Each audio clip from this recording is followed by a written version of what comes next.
Magandang gabi sa inyo, magandang araw mga kapatid sa lahat ng lugar. Ito ating tinatalakay na paksa. Kung nag-aaral po tayo ng mga pangyayari, yung sinabi ng kapatid na Daniel kanina na sa iglesia ng Diyos, sa atin wala kang nababalitaang kinukulam, nababarang, wala nun eh.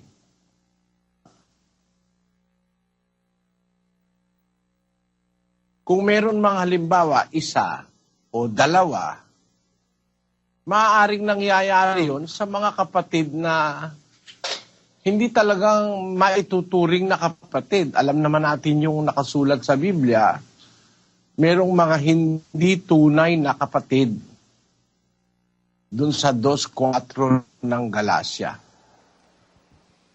At yaon ay dahil sa mga hindi tunay na kapatid na ipinasok ng lihim, na nagsipasok ng lihim, upang tiktikan ang aming kalayaan na taglay namin kay Kristo Jesus, upang kami ilagay nila sa pagkaalipin. Alam natin sa iglesia, merong hindi tunay na kapatid. Kung meron mang nagiging biktima ng kung minsan ng masasabing kasamaan, nangyayari siguro yun sa mga hindi tunay na kapatid. Napatunayan nyo yan noong nakaraang kalamidad sa Leyte at diyan sa Visayas. Walang kapatid na sumunod sa ipinagbibilin sa kanila na napahamak. Nakita nyo naman, merong 4 o 5 namatay, yung hindi sumunod. Ayaw pumunta sa coordinating center. Kung lahat lang yon ay pumunta sa coordinating center, yung coordinating center, 3rd floor, hindi naabot ng baha. Awa ng Panginoon. Makikita nyo rin yung takbo ng pangyayari. Bago dumating yung kalamidad, nagpasya ang mga kapatid sa Tacloban na lumipat ng coordinating center. Kung doon sila dati nandun sa dating coordinating center, malamang na napakaraming kapatid na natangay ng tubig papunta sa dagat. Ipinakikita ko lang sa inyo mga kapatid yung pagkakaiba nung naglilingkod sa Diyos at yung hindi naglilingkod sa Kanya. At kuminsan merong mga taong nasa kalagayan di umano na naglilingkod sa Diyos, pero hindi naman totohanan yung, hindi ba dibdiban? Kung tawagin sa Tagalog yun, dibdiban. They are not seriously really considering their duties and responsibilities. Hindi sila talagang puspusang naglilingkod sa Diyos. Minsan merong mga ganon. Kaya kung halimbawa, dumating sa iyo ang masama, masasabing hindi ka kabilang dun sa bayan ng Diyos. Pero pagkakabilang ka, ang Diyos ang nag-iingat sa bayan, makakatiyak kayong sinabi sa Biblia, wala namang kasing kasinungalingan sa salita ng Diyos Ang ipinanganak ng Diyos, hindi ginagalaw ng masama. At ang assurance na walang makakagalaw, yung sinabi ng Panginoong Hesus. Ang Ama ko na sa akin ay nagbigay sa kanila, lalong dakila kaysa lahat. Meron pa bang mas mataas? MCGI, walang iba!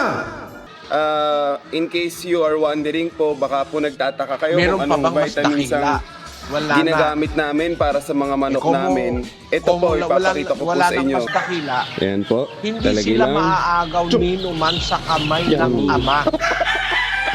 Meron bang Yan po pwedeng ang ating makialam 6 months, sa poder ng 6 Diyos? months na stock. Ang Diyos ang nag-iingat sa'yo. Meron bang po pwedeng makialam? Wala. Wala, mga kapatid.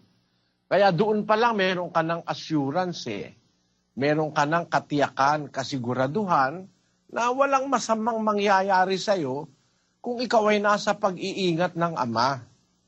Doon pa lang pwede na tayong magtiwala, mga kapatid. Pero meron pang sinasabi ang Biblia na dapat nating maintindihan. Paano natin matitiyak? Halimbawa, ikaw, kapatid na Luz, paano mo matitiyak na mabubuhay ka halimbawa ng 100 taon? Siguro maganda nga mabuhay si Sis Luz 100 taon. No? Ano kaya itsura mo pag 100 taon ka na? Pagka 100 taon ka nang mabubuhay, matitiyak mo na sa loob ng 100 taon na yun, walang mangyayaring kapahamakan sa'yo. Walang mangyayaring masama sa'yo.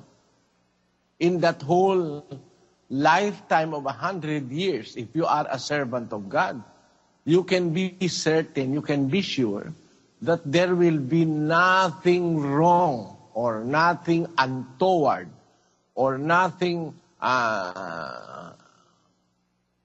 unexpected na dadating sa'yo, that will come to you. There will be no evil that will come to you. There will be no danger.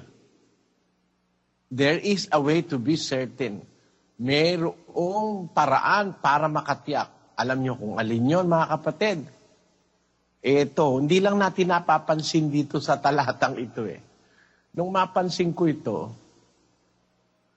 isang madaling araw nung mapansin ko yun napakatindi ka ako nito. And this is something that you must prove and can be proven. Isang bagay na mapapatunayan ang kinauukulan. Alam nyo kung alin yan. Basahin natin, Sis Luz.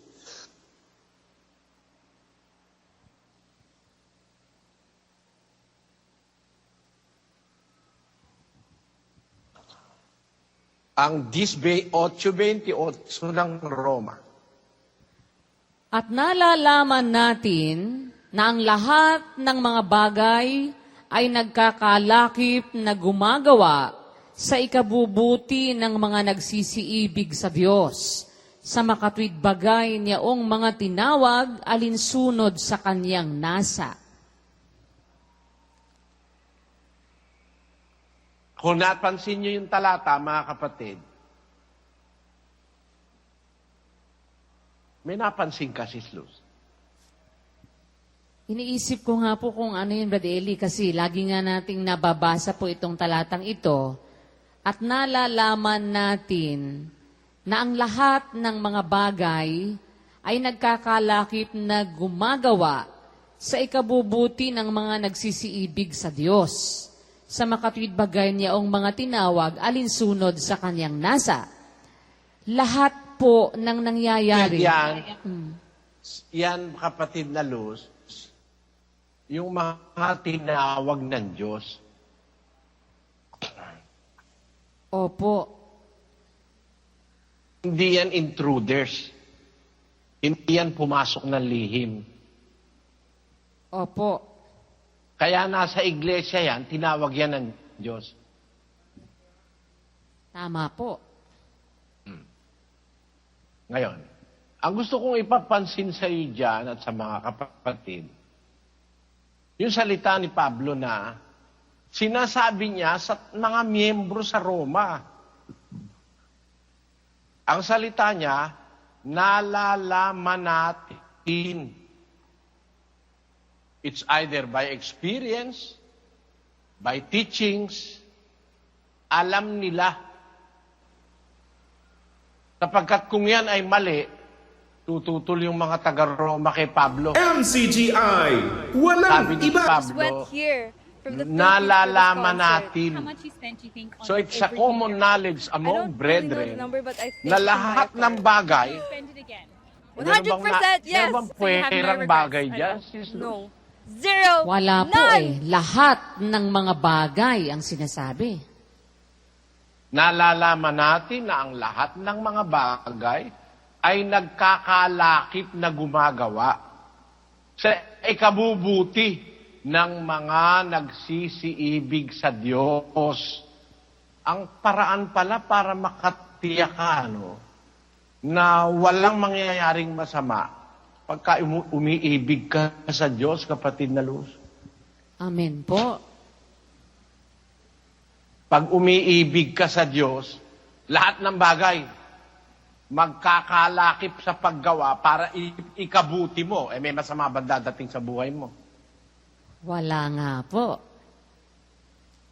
Lahat ng bagay magkakalakip na gagawa mag-isip ka ngayon, Sis Luz. Radmel, nandiyan ka ba? Opo, kapatid na Eli. Lahat ng bagay magkakalakip na gumagawa, tama? Opo, tama po. Tama nga. Gusto ko maintindihan mo Ano ba yung mga gumagawa? Marami po kagaya ng kapwa-tao po, kapatid na Eli. Ano pa?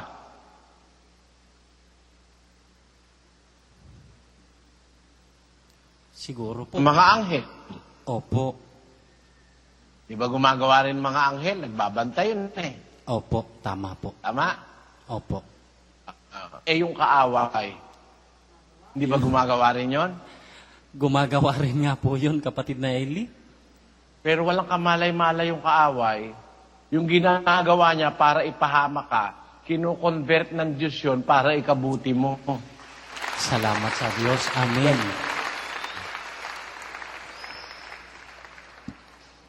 Bigyan kayo ng halimbawa para maintindihan nyo, mga kapatid. Di ba gumagawa ako? Sa awa ng Panginoon, nakakagawa naman ako na ipapangaral ko yung salita ng Diyos. Sa Pilipinas siguro, walang mangangaral na kagaya kung nagsasalita ng salita ng Diyos. The manner and the way I am doing it, wala sigurong ganun sa Pilipinas Totoo naman po yun, kapatid na Eli. Totoo po yun. Hindi, gumagawa ako. Gumagawa ang mga kapatid. Wala tayong kamalay-malay. Masamang-masama na ang iniisip sa atin ng ating mga kaaway na iglesia. Nagkaisa-isa yung 5 iglesia sa Channel 13. Si Kibuloy, si Almeda, si Periol, nag-file sila ng reklamo sa Channel 13. Napalayas tayo. Kaya pala tayo napalayas sa Channel 13. Meron pala silang ipinail na pagka hindi tayo pinaalis, sila ang aalis, 5 sila. Pinaalis tayo sa Channel 13. Walang paliwanag. Tinatanong natin ang dahilan, nakakabayad naman tayo.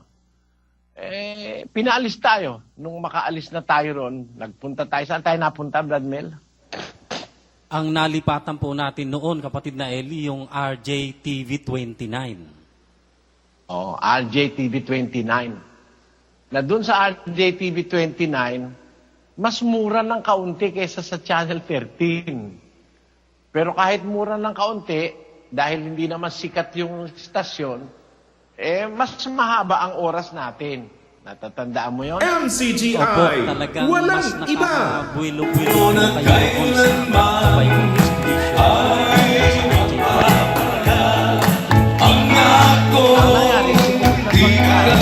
Yung RJTV rating, nagkaroon ng rating. Tumaas ang rating niya dahil dumami ang tagapanood nung mapunta tayo ron. Tama? Tama po yun. Nasama po sa mga surveys po yun, kapatid na Eli.